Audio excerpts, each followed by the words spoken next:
welcome everyone to our first Behind the Curtain Wall for 2025. So we wanted to start off this first episode of the year to kind of set it up almost a little different, like as a roundtable discussion. Go over a few things. First of all, a quick intro for each of you, and then kind of see where we go with the rest of the year, projects that we've done over the last couple of months, and learnings from them, anecdotes from them. To start off, we want to talk about who you guys are. We'll give you each a minute to kind of give a quick intro to everybody, and then we'll jump right into it. So John, tell us a little bit about you. And I like to think that that we at Miami Curtain Wall Consultants have introduced a level of professionalism associated to the exterior envelope of buildings that is changed the direction in this marketplace and this state as to what it is to truly be a exterior envelope expert, and the type of information that we should provide the industry. And so I think that we've been building on that concept for a lifetime, roughly 3 decades, and fortunately, I think that the sort of evolution of Miami Curtain Wall comes from our forefathers, the guys that we stand on, guys that kind of built cities in the past, and we were able to learn from people that truly were remarkable. And being the first at building tall buildings and signature buildings, I can think of some people that we have in common. Mike McTee of the old school kind of came to work here for a period of time with me and Guillermo, and he sort of represented a way of working in New York and in Boston. So, for example, he's someone that probably not a whole lot of people know, but he was truly a builder. Started as a carpenter, worked his way through the trades, and became, a superintendent of mega buildings that oriented this city in the direction that it did. And then consultants that. Little by little, they're kind of, either retiring or moving on. But we've had the great fortune of working with that as young people. As a young person, I worked for SAC at Miami, at Construction Research Laboratory. I think I've talked to you guys. You guys know my relationship with A.A. Sapkowski at Construction Research, and he would bring, there were experts from all over the world that would come to his laboratory. And we maintain a relationship with Gordon H. Smith out of New York, who's a senior guy. And as a result of those type of people in our career, we've built upon what they taught us. And we fulfilled the mission by teaching others in this community how it's done the right way. Right. Great. And Maria, a little bit about you. I started working with John when I was very young. I was still in school, and I am blessed to say that I saw Miami Curtain Wall being born, basically, and I saw it grow up and evolve together with our surroundings, together with the city that we live in, sometimes evolving the different elements or the different materials together with us. So it was seeing it grow from just being born to a 27-year-old company that now we all enjoy working together in and sharing our experiences and our knowledge with the industry. Excellent. Guillermo? The growth of the company as a company, when we started, it was like it's been a constant evolution.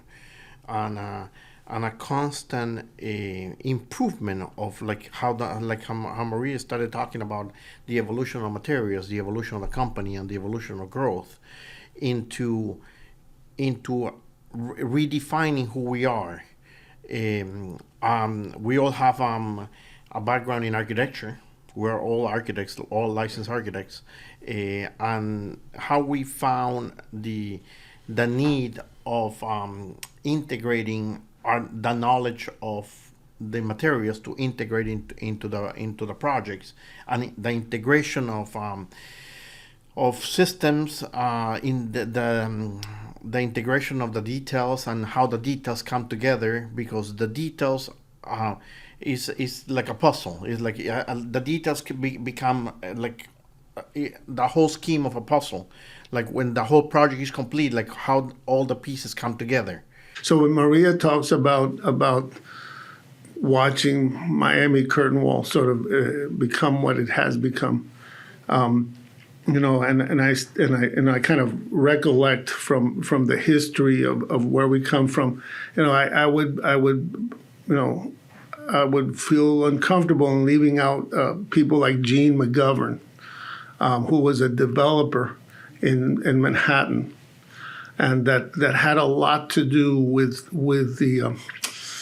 the attitude of building in New York. I remember a photograph of him as a young man. I say kid, but I was in my mid-20s, where he was at one of the top floors of a high rise that he was building as the developer, with his shoulders wide open and his arms on, his hands on his waist, like Superman.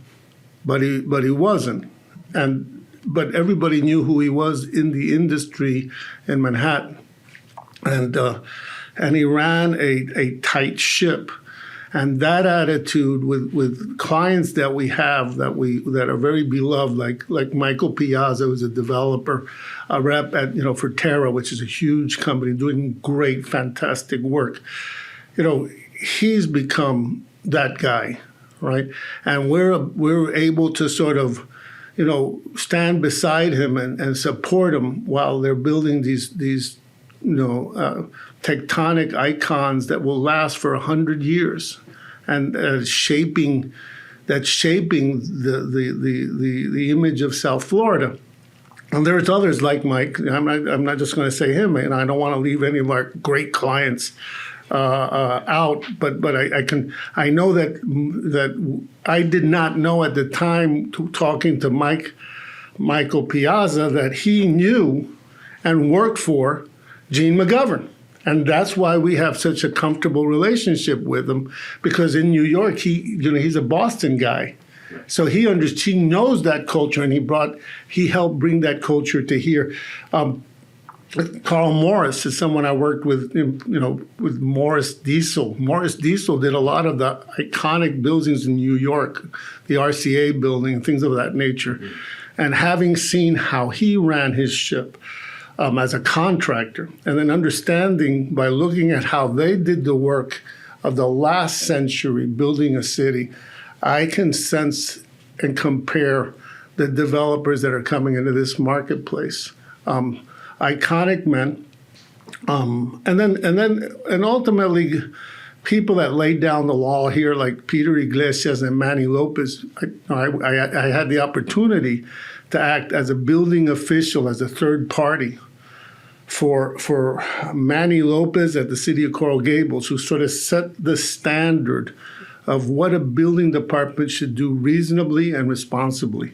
And he had Peter Iglesias, who's a structural engineer, he's iconic in that everybody respected him. He wasn't an easy guy.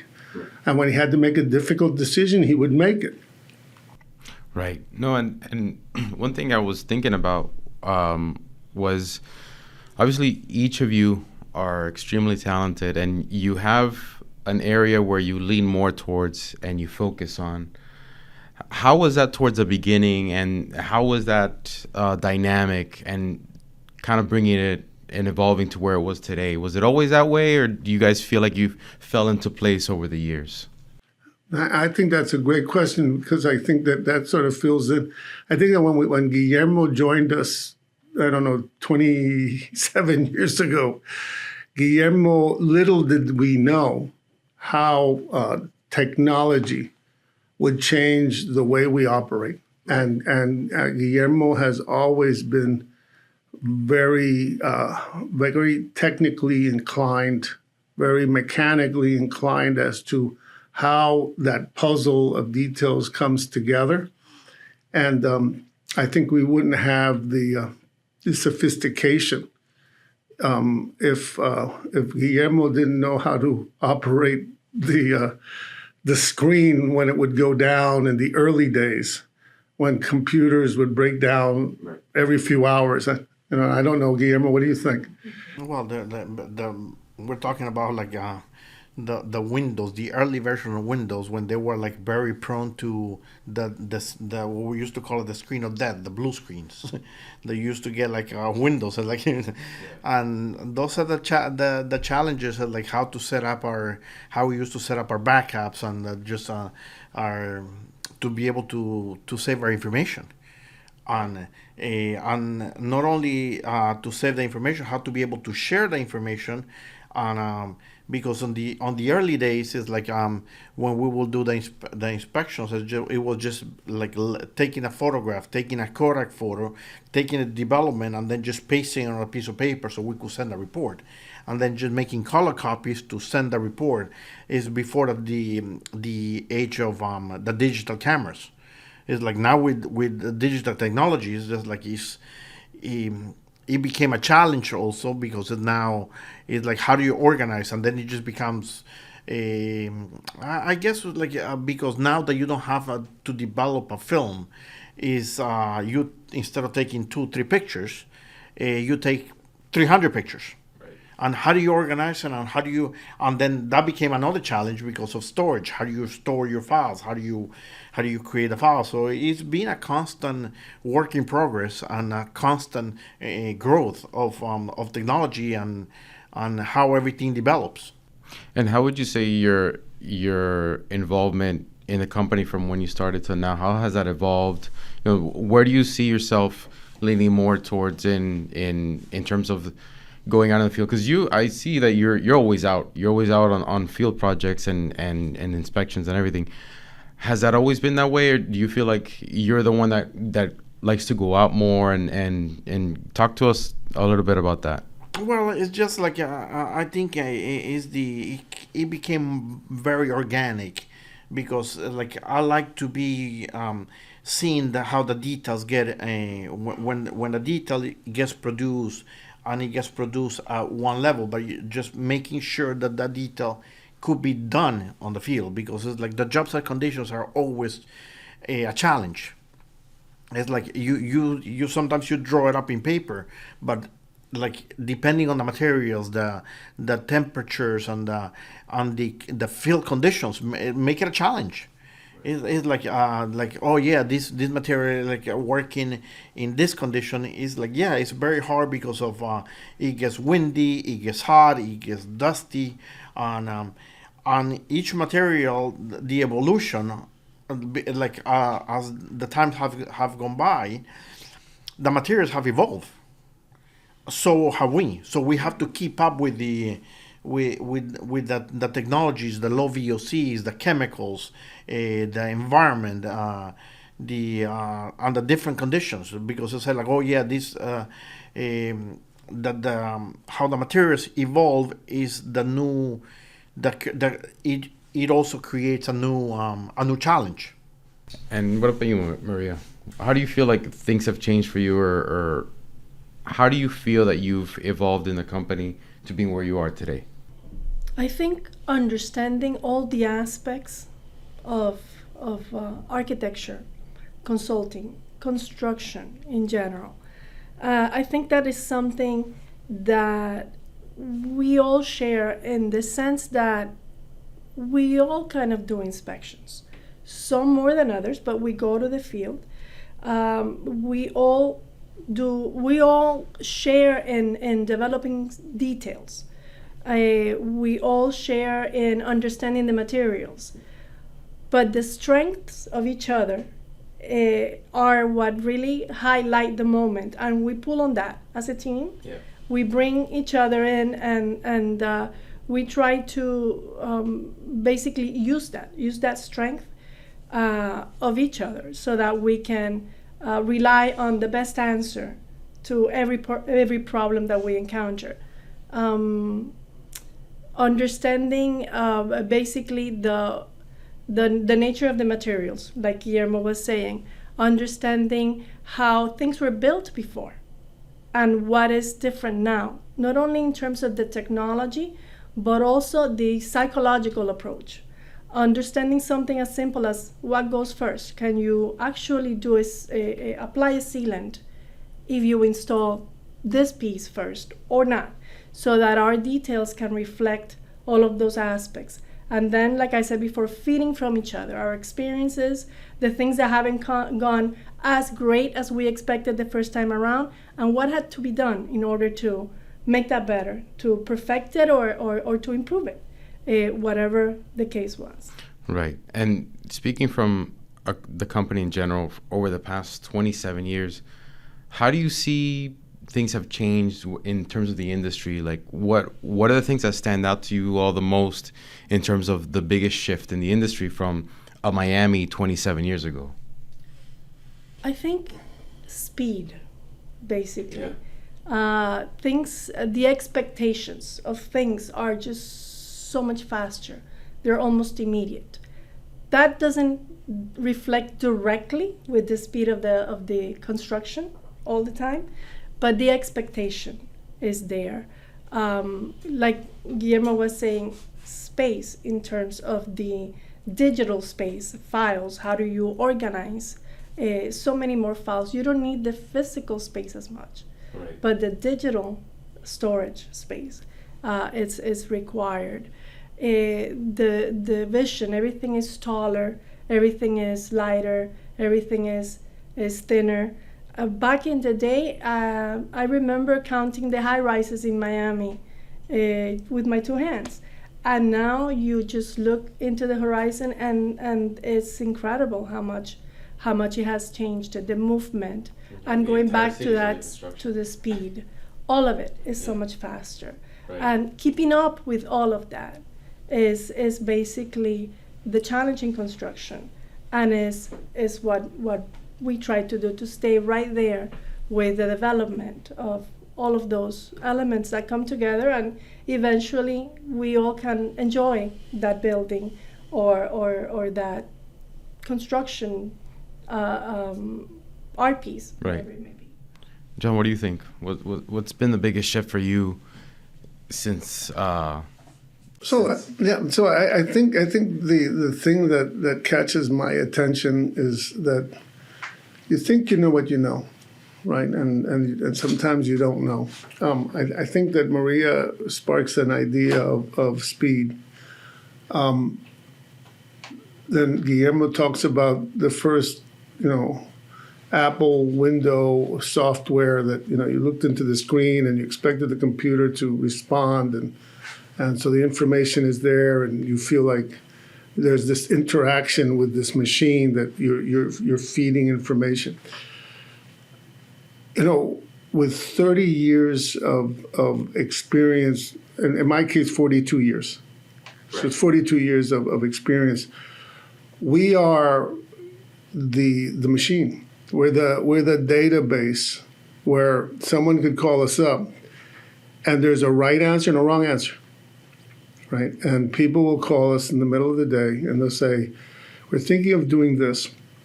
And instead of procrastinating or I'll get back to you or some kind of excuse why the answer isn't on the tip of the tongue, we can just go into the answer right there, right then, on the first phone call, and we become the computer to all of these clients that just want to know the right answer. Right. Now, it doesn't mean to say that we may not polish up our answers. The general answers, is there, and there may be some polishing off of some aspect of it. In the 30 years of kind of creating this organization and the years prior to that, It was all a buildup to having the information and the comfort to talk about it without feeling fear. And the wonderful part of our relationship, Guillermo, Maria, and mine, is we actively work as a team. I am very comfortable in giving an answer and coming back to the office and asking not a loaded question to Guillermo, Maria, and say, I just want to double check something. What do you think about this? Or what do you think about that? And getting the response that, for the most part, I gave, which is when you have two people that have been doing it as long as you, and they come back and say, no, absolutely, that's the way you should do it. It's very comforting that you're not the only one saying that's right. Now, there are other outfits out there that are probably very good, from other cities, other states, and so forth. And, there may be one guy that knows the material as well. And I have to say that Guillermo and Maria are experts in this field. They may not be as quick to answer as I would, but they know the material extremely well, and they know where to look and who to talk to that manufactures the materials. Who's the owner of that company? Who's the person I need to speak to get the specific information? Not reading it out of a cut sheet or something like that, but just literally talking to the horse's mouth. It's to say, I need to know from you, is it a yes or a no? So I think that amongst the three of us, we canvass a lot of ground. We have the ability to respond, not in the form of using a computer like cut and paste, but more in the fashion of when you want the right answer to a problem. You may not like the answer. You may not like the answer, but you're going to get the right answer. And people might debate you on it, which is fine, because the way we look at it is, hey, show me why I'm wrong. Okay, I'll debate it with you. Let's talk about it at the level of the atom or the molecule or the chemistry, or where you've seen it before, how many times you've done it before, right? So I think that's kind of where over the course of the last 3 decades, I think that's where we've come to, where we've become the machine. I think we've become the machine, and I feel that the machine will never be able to accomplish our ability to answer a real life problem on a $500 million project or $1 billion project. I don't think anyone's going to say, the computer spit out this answer, and this is the one we should use because AI says this is the right answer. I think people come to us because we're credible. We're not always the most beloved when we give the answer that people don't want to hear, but at least they know that it's a real answer. Right. And to add to that, so I recently learned, I was talking to Gladys a week ago. We were kind of going over a few projects, and she was mentioning the laboratory you guys have. I think I had heard about it very early on, but then I forgot about it. Has that been able to inform and influence a lot of the decisions that what I think you guys have even a logo for it and a name, right? MCWC Lab, or laboratory. Right. What goes on in the lab, and talk to us a little bit how that's been evolving and informing your decisions as well. Well, I think that the laboratory aspect of what we do, and we, for the most part, do field laboratory testing. Right. Okay, it's not in situ. Although we've done some testing in our facility here, most of what we do is in the field only, in situ work. Is that more like material testing, or just It's more of the performance rating testing on glazing assemblies, waterproofing assemblies, which is not what most people think about testing, like concrete cylinder tests for concrete. We have done certain types of tests that's associated to tensile strength of concrete, and we've actually invented equipment to test anchors for significant projects and been able to recreate the stresses and the angles of the stresses on anchors of curtain walls. And we've actually done that. It was very interesting stuff. But for the most part, everyone wants, everybody looks for a operation or company that the people that test are not simply technicians in the testing process, but understand how to test something to determine performance. And if there is something that's not working, how do you fix it? How do you? So I would say that because of the experience that Guillermo has, for example, Guillermo does a lot of testing. We have other people here that are very, very qualified people that are certified to test and or have spent 20 or 30 years testing as well, 20, 25 years testing, that they're not technicians. A technician could run a test and always tell you that there's a failure for water infiltration. It's what do you do with the information and what is it that is not working and how do you make it work so that you can now use that solution? And the solution might be simply that there's not enough friction between the active panel of a window and the frame. The gasket isn't tight enough. And that might be because the frame, the gasket might be of the right hardness. It might be either too soft or too hard. And so the friction isn't there, so water gets in from some corner, some intersection, and it spills over. And all it requires is just the replacement of a gasket for the right durometer gasket. Or the frame isn't been adjusted. The active panel that rolls on the wheels isn't tight enough, so the active panel rolls like a gem, right? It's real comfortable. A person that's 80-year-old can roll the door and he feels very comfortable. But when it rains, the water comes in because the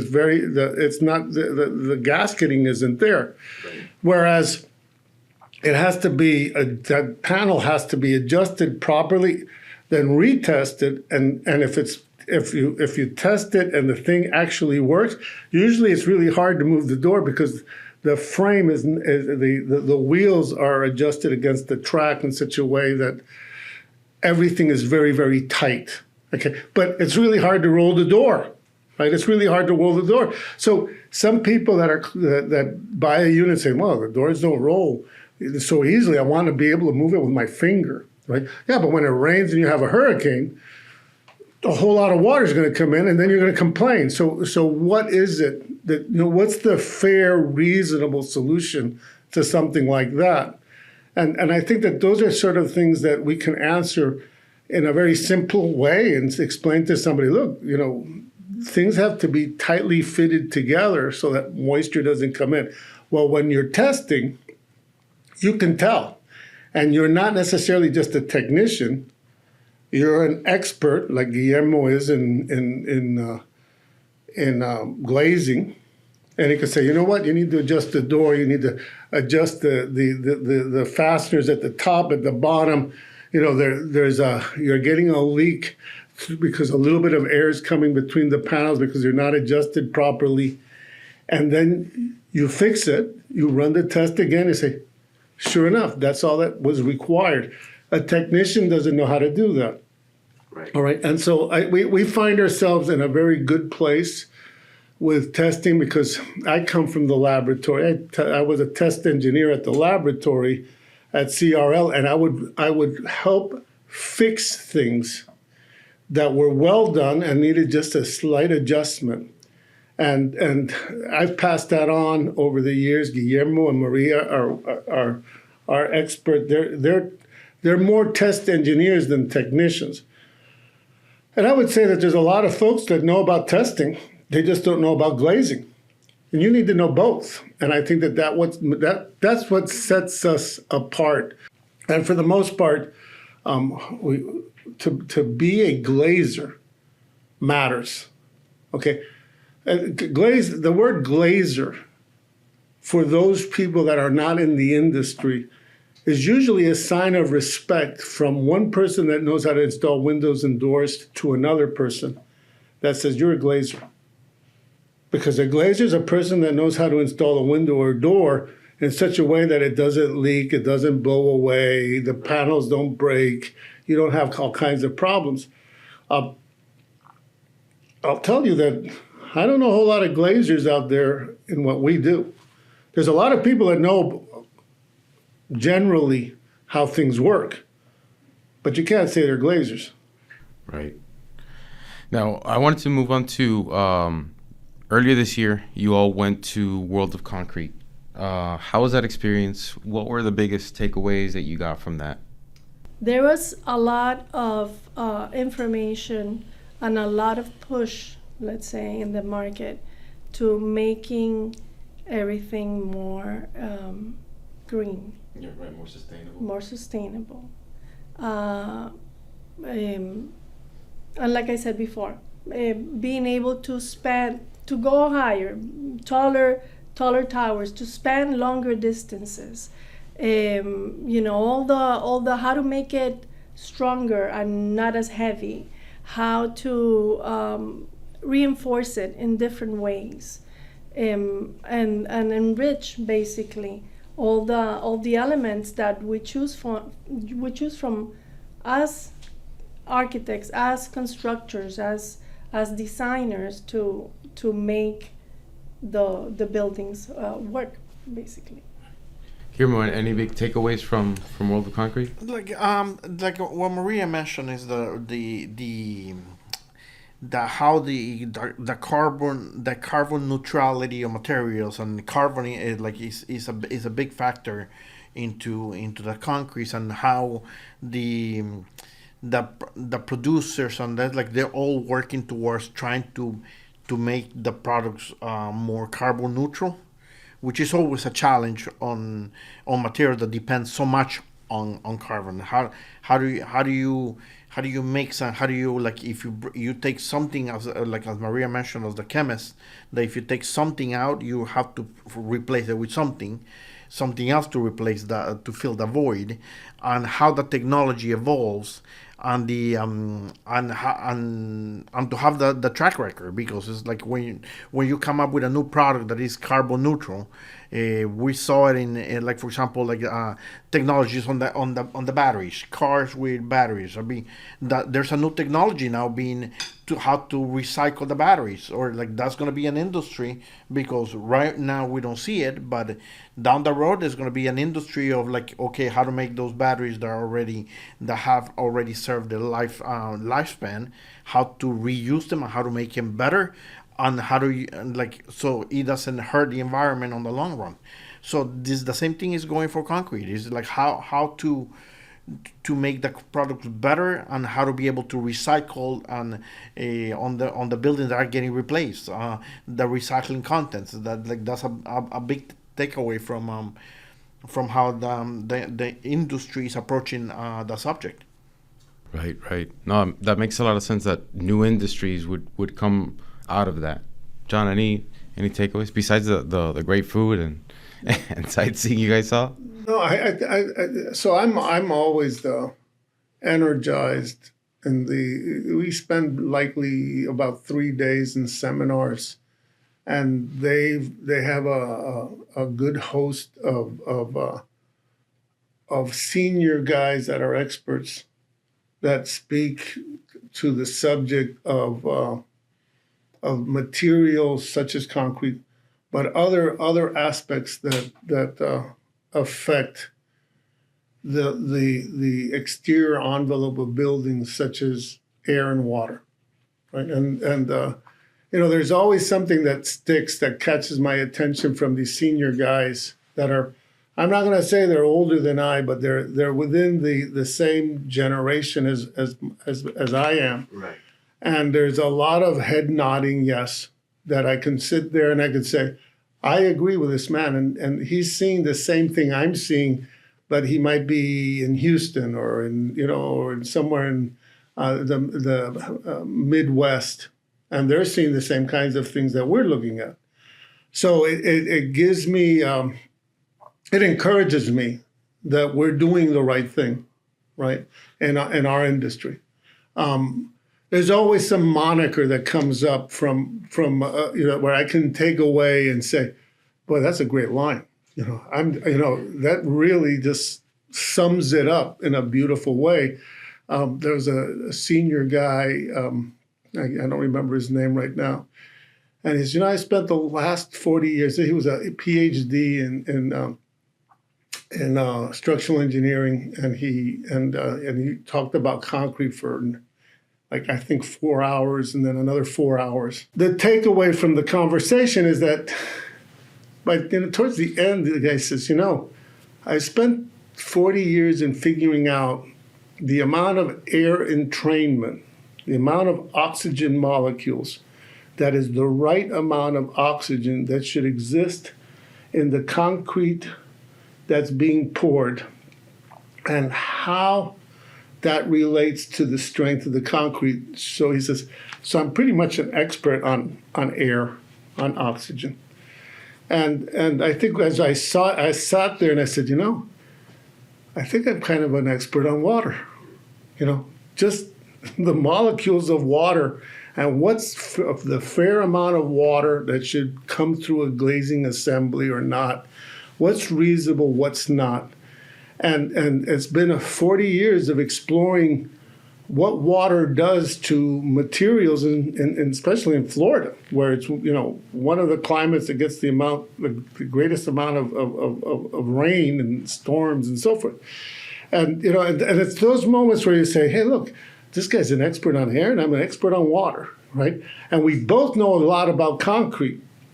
And one of the last questions in his presentation was, I figured out that I can't figure out whether there's a right amount of air entrainment after all these years. And he gives the example, the amount of air entrainment in concrete coming out of the pumper of a concrete mixing truck is different than that amount of oxygen that's at the top of a 30-story building when it goes through the pipe and is pumped all the way to the top. Right. And what that quantity of oxygen should be, or air entrainment, varies. So when do you measure it? At the bottom. At the bottom or at the top? Yeah, that's a good point. And at the end of the day, the guy says, it's not a big deal, but it ranges between 3% to 8%. But anywhere through the process, it varies. So when is it right and when is it wrong? Now, we were out there 6 months ago or 4 or 5 months ago or what have you, and that was a really great point. When do you measure it? And when can you say it's right or wrong?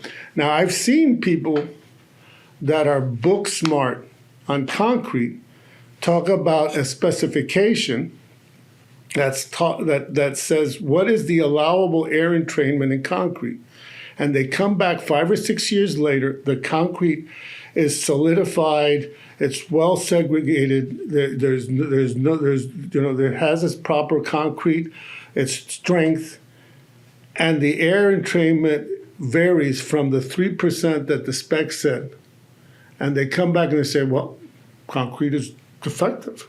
We have to remove it, which is a bunch of, bunch of talking, a lot of noise for something that's been producing and performing for years and years and years. And it doesn't reflect this sort of mindset of green, that you can just find a technicality to get rid of something, to redo it again and plug and play because there's a specification that was written 5 or 6 years ago that everybody approved. And then you're going to come back and say that there's too much air entrainment in concrete? And I've seen engineers develop entire theses as to why something should be removed because of air entrainment. But then you speak about it in a way that's very, very logical and say, well, wait a minute, this doesn't make any sense. The concrete has the proper concrete strength. There's nothing wrong with it. They core the concrete, they check the concrete, they do compressive strength. Everything is even stronger than when it was originally installed. But there's an entire thesis about air. And I think that those are the moments where I kind of come back and I'm like, wow, that was really great that I listened to some guy that was really a reasonable guy, a rational guy, speaking about something that we see every day. And understanding that, you know what, if you're looking for watertight concrete, that's one thing. If you're looking at concrete for compressive strength, that's another thing. And if you're expecting the concrete to be watertight without waterproofing, then that's a whole different set of criteria that makes up the strength of concrete. And since we are involved in waterproofing, we understand what concrete can do without waterproofing. But the criteria for the concrete has to be much more in tune with the performance that's expected at the end. Right. And I think that when we go out to the world of concrete, I think this is our second or third time that we've gone out. There's always something like that's like, wow, epiphany. It's like the bulb goes off and it's like it opens up another 1,000 ideas. And then we sit around and talk about this stuff. And then we talk about, stuff that's going on with energy and the EPA and how it's affected the Florida Building Code and how that's become an issue with DERM, Department of Environmental Regulations in South Florida, for example. And then all of a sudden there's discussion about green and what it represents to the cost of construction when a project is now delayed 6 or 9 months to determine the carbon output, because the calculation has to determine carbon output because you only have so many carbon molecules that should go out, because let's face it, we have to be good stewards in the country, right? Because we have to be fair to all the other countries in the world, because that's what it kind of comes down to. Right.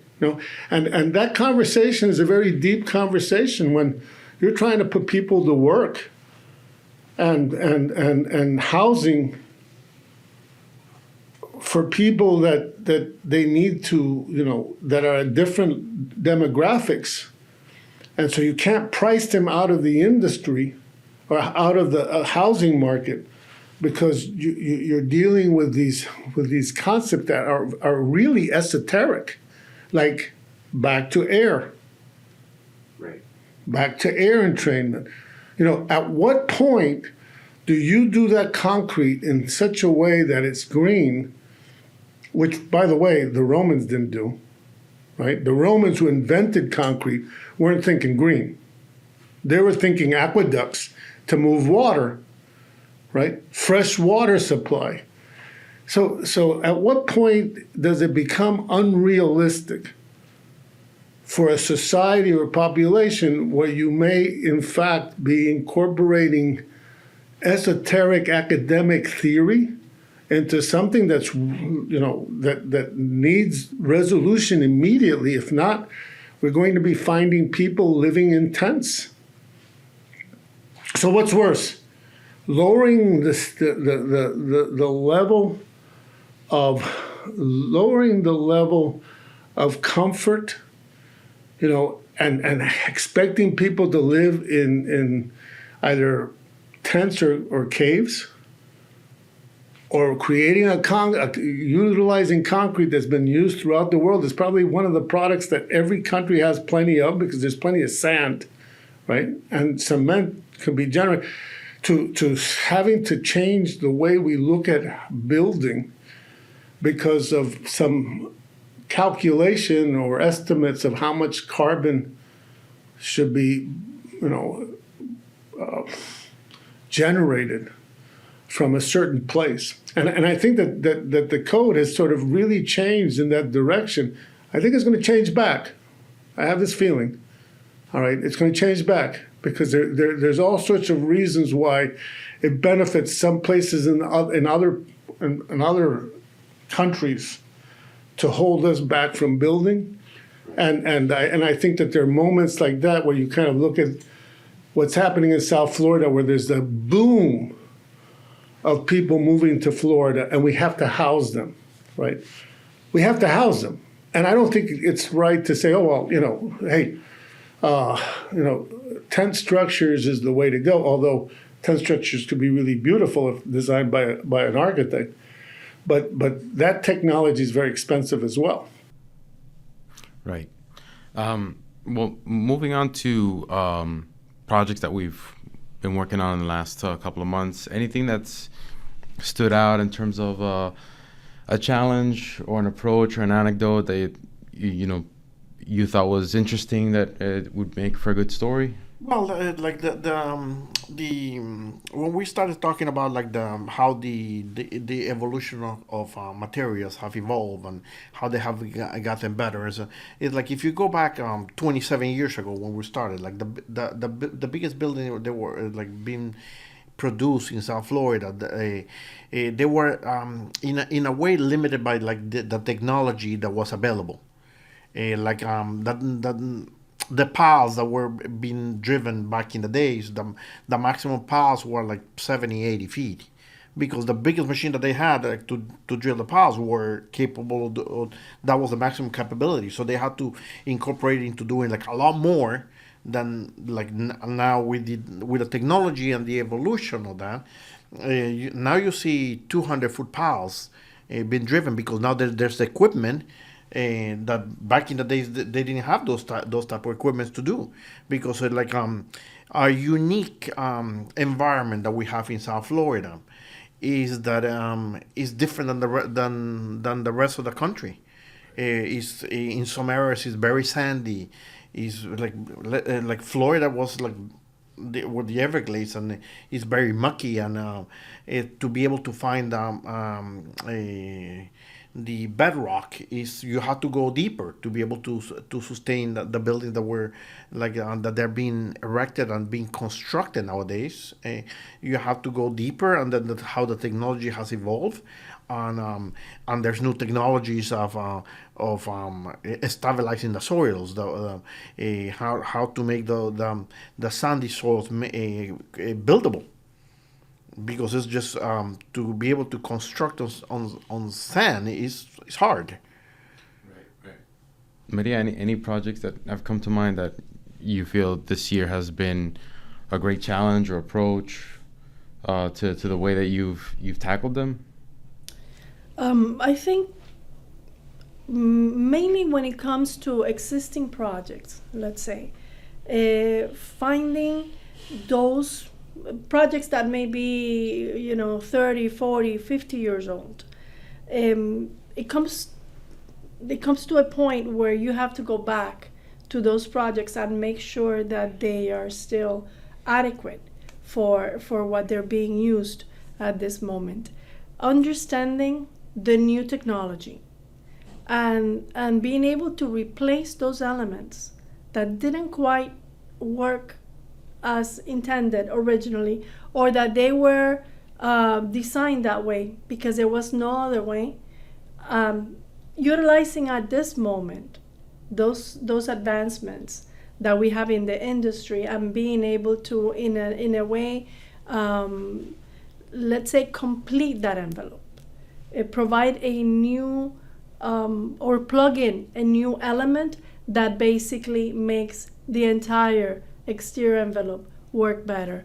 I think it's something that we are enjoying at this moment that we're living right now, where we see those buildings being transformed and extending their lifespan, indefinitely at this moment, due to those changes, until the new 5-year or 10-year mark come along again, and then we'll have an opportunity to revisit those buildings at that moment, and hopefully replace or tweak those elements once again, and extend their lifespan again. Excellent. John, any projects for this year that stand out to you? So I think trends that I'm seeing move in our direction is buildings that are made up mostly of curtain wall instead of window wall.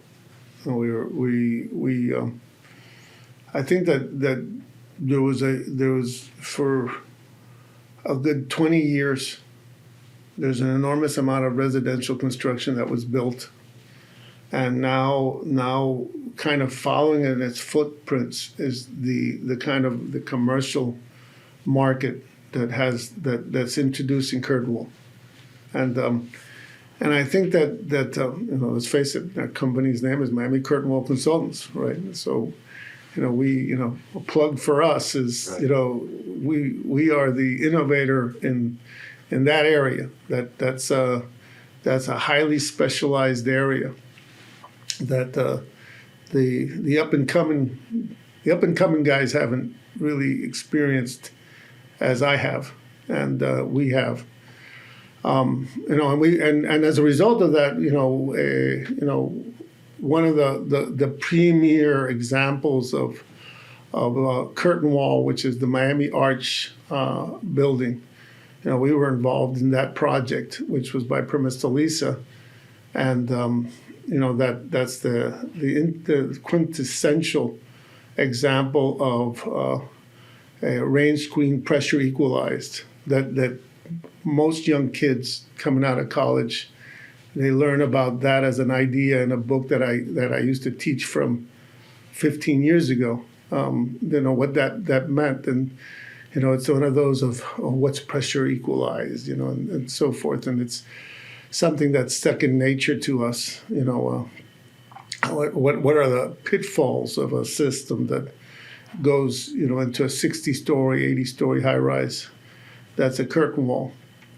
What's the benefits of those type of systems, especially with the kind of newer glass technologies, where you, instead of having a 10-foot ceiling to ceiling height, you have a 12-foot ceiling to ceiling height. And so how does that affect every aspect of that high rise, right? And I could say that of where we are now, it's not exciting because when I think that I've kind of deduced that when the curtain wall finally arrives at your town, you made it. The city is now mature. It's like an ecology that's sort of evolving, and then when that oak tree finally, the mature cycle of growth of the ecologies from a sand dune ecology becomes a hammock ecology. The hammock ecology is the most mature. Why? Because it's gone through that growth phase, and eventually you have these oaks that create the beautiful canopy that everybody wants to have an oak tree in their property. It's funny because when hurricanes come and knock down an oak tree and takes out all their branches, the oak tree comes back, right? So the curtain wall, I see, if I were going to make that analogy, is in fact the most sophisticated, and I see how companies are kind of growing around people asking for curtain wall, right? And it's interesting because I think those people that I was kind of telling you about before, Gene McGovern and Gordon Smith, and there's Eichmann and CDC, the early CDC guys, which were the owners. Now it's become kind of a different industry. People have gone into there, and very very top people. Bill Moore. He's the old school that would build buildings and then became a consultant at CDC. Yeah. And we've had Bill Moore talk to us, and we've talked to him, and he would build curtain walls, he would build window walls, so he understood it, right? that group of people kind of sort of fall, they're gradually sort of moving out, retiring and passing on. And, we find ourselves in the enviable position that we are those folks that with Curtain Wall, we know a great deal about it, projects that we've done, and I mentioned one, but for example, the Bentley's coming along, and that's a project that is exciting because it, they're digging out the foundation right now, the excavation, but that has this wonderful glazing assembly that is going to be very special. The sliding doors open and close automatically, right? We're talking about innovation, right? It's been on, it's gone through facets of when is the right time to build it. Great company, Coastal Construction, is involved in that. And clients that are a great developer that's done some great work in South Florida. And I don't, really want to get past, that it's a great company, but it's a project that's going to be futuristic to a certain extent because it's speaking to this ecology that's been changing that we've seen for 20, 30 years. So the technology that's coming in is much more sophisticated. It's just more sophisticated. Tara's doing some wonderful work. The Deezer group is doing great work. As developers, they're really changing the landscape. In that realm of super high rise or high rise, because there was a time that our tall buildings, we called them high rises, but really they were mid rises. Right. Now I was driving to Brickell, down Brickell to Key Biscayne, and looked at the new beach along the causeway that didn't exist before. It was a pine sand pine ecology, and now there's beaches on both sides. There were cars on both sides, and the view to the city was spectacular, with all the tall buildings that were going up. Right. So as the ecology erodes away from a sand dune ecology, it is now moving towards more of a city and an evolution that the beaches are much more sculpted, more refined. Parking is a little more accessible. Before, you just park along the causeway, right? And you just took a spot, went between the trees, and jumped in the water. It's kind of sad because I remember, as a kid, swimming in those waters, and you just drove on and just went there. Now it's very manicured. Well, you look at our skyline, and it's spectacular anywhere from the city. Before, you would look at, let's look at the ocean side. Now people want to see the ocean side and see the city side, right? The land side where the skyline was all about. And I have to say that it competes with anyone anywhere in the world, right? So I see the curtain wall as stepping into that space of how this transformation, this maturity has happened in Florida, or at least in the city of Miami.